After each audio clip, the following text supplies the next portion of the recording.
खोल समुद्रातील मच्छीमारांसाठी satellite phone सुविधा, मुख्यमंत्री मत्स्य संपदा योजनेचा शुभारंभ. खोल समुद्रात मासेमारी करणाऱ्या मच्छीमारांच्या सुरक्षिततेसाठी राज्य शासनाने महत्त्वपूर्ण पाऊल उचलत मुख्यमंत्री मत्स्य संपदा योजनेअंतर्गत सॅटेलाइट फोन सुविधा सुरू केली आहे.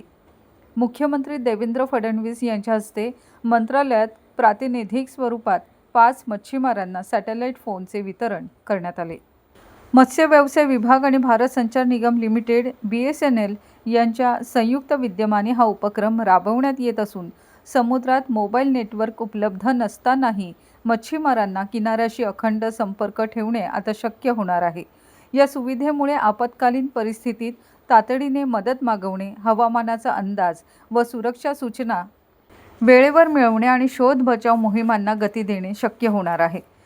मत्स्य व्यवसाय व बंदरे मंत्री नितेश राणे यांनी सांगितले की राज्यातील मच्छीमारांचे प्राण आणि उपजीविका सुरक्षित ठेवणे ही शासनाची सर्वोच्च प्राथमिकता आहे. खोल समुद्रात मोबाईल नेटवर्क नसल्यामुळे अनेक अडचणी निर्माण होतात. अशा परिस्थितीत सॅटेलाइट फोन सुविधा मच्छीमारांसाठी जीवनदायी संपर्क व्यवस्था ठरेल.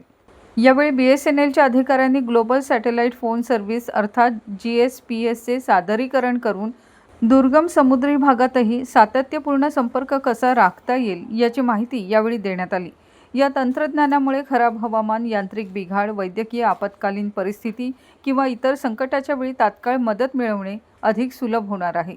राज्य शासनाच्या मच्छीमार सुरक्षा प्रथम या धोरणानुसार आधुनिक तंत्रज्ञानाचा वापर वाढवण्यावर भर देण्यात येत असून या उपक्रमामुळे महाराष्ट्रातील खोल समुद्रातील मत्स्य व्यवसाय अधिक सुरक्षित, आधुनिक आणि तंत्रज्ञानाधिष्ठित होण्यास मदत होणार आहे.